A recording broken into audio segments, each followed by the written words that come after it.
Olá, estamos aqui para mais um vídeo e nesse vídeo nós vamos falar sobre a sétima mentira sobre o dízimo que os religiosos eles usam, os líderes religiosos eles usam para arrancar o dinheiro das pessoas. Qual é a sétima mentira? O dízimo serve para manter a igreja física hoje, pois ela substituiu o templo judaico, onde se entregavam os dízimos. Nada poderia estar mais longe da verdade. Trata-se de outro falso ensino. Os religiosos que exigem dízimos de que os edifícios chamados igrejas, tabernáculos ou templos substituíram o templo do Velho Testamento como locais de habitação, ou seja, eles dizem isso, Porém, a palavra de Deus jamais descreve os grupos da nova aliança como tabernáculos, templos ou edifícios. Os cristãos não vão à igreja, eles se reúnem para adorar. Também visto que os sacerdotes do Velho Testamento pagavam o dízimo, então, logicamente, o dízimo não pode continuar. Nesse caso, é errado chamar um edifício de armazém do Senhor para receber os dízimos. 1 Coríntios capítulo 3, versículos 16 e 17, capítulo 6, versículo 19 e também o 20.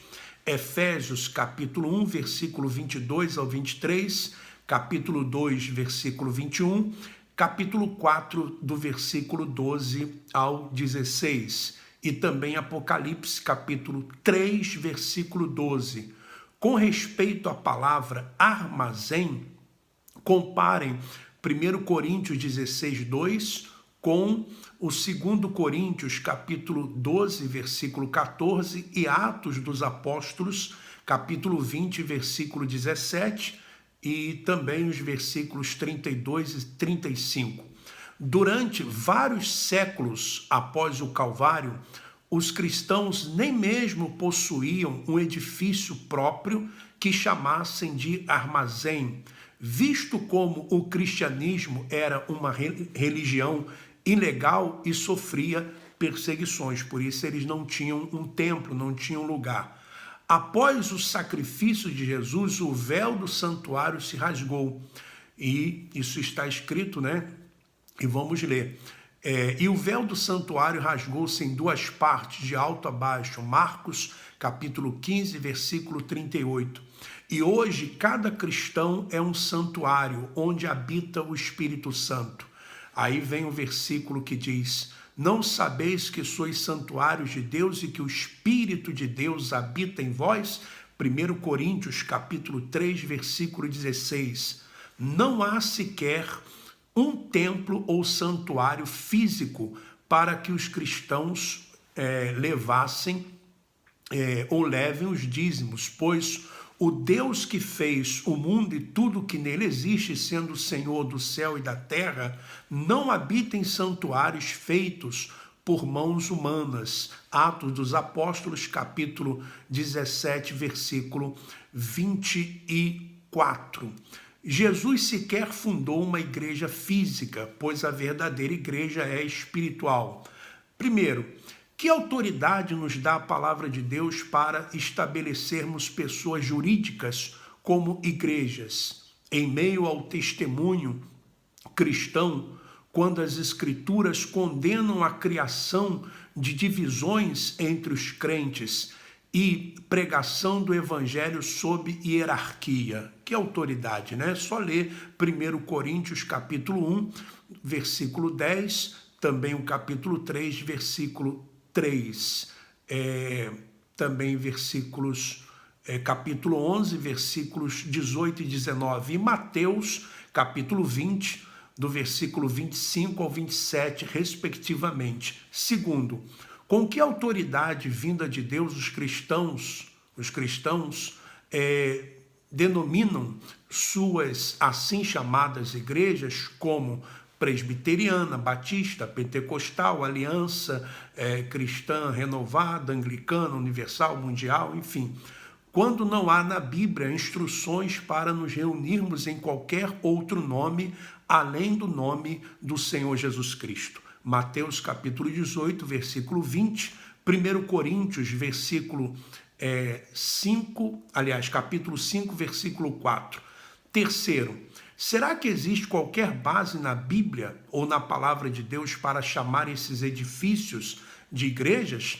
A definição bíblica de igreja é de uma reunião de crentes que, pelo Evangelho, foram chamados para fora, tanto dentre os judeus como dentre os gentios, e são unidos em um único corpo, o corpo de Cristo, sua cabeça no céu, pela habitação do Espírito Santo. Atos dos Apóstolos, capítulo 11, versículo 22, capítulo 15, versículo 14, capítulo 20, versículo 28, Romanos, capítulo 16, versículo 5, 1 Coríntios, capítulo 1, versículo 2 e Efésios, capítulo 5, versículo 25. Quarto, onde há no Novo Testamento uma referência mandando os cristãos construírem templos e chamarem esses locais de casa de Deus, sendo que Deus não habita em templos feitos por mãos humanas?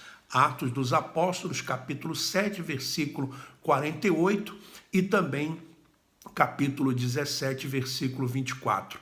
Dizer que os dízimos são necessários para manter o templo e sustentar os pastores e líderes não tem fundamentação bíblica neotestamentária. O apóstolo Paulo estava entre os que insistiam em trabalhar com as próprias mãos pelo seu sustento. Atos dos Apóstolos, capítulo 18, versículo 3, 1 Tessalonicenses, capítulo 2, do versículo 9 e 10, 2 Tessalonicenses também, capítulo 3, do versículo 8 ao 14. Embora não tenha condenado os que recebiam sustento pela obra em tempo integral, também não ensinou que tal sustento fosse ordenado por Deus para a difusão do Evangelho. 1 Coríntios, capítulo 9, versículo 12. De fato, duas vezes em Atos, capítulo 20, versículo 29 e 35, e também em 2 Coríntios, capítulo 12, versículo 14, ele até mesmo encoraja os anciãos da igreja a trabalharem para manter os necessitados da igreja. Eu só queria ver um dos pastores atuais trabalhando para ajudar os pobres da igreja.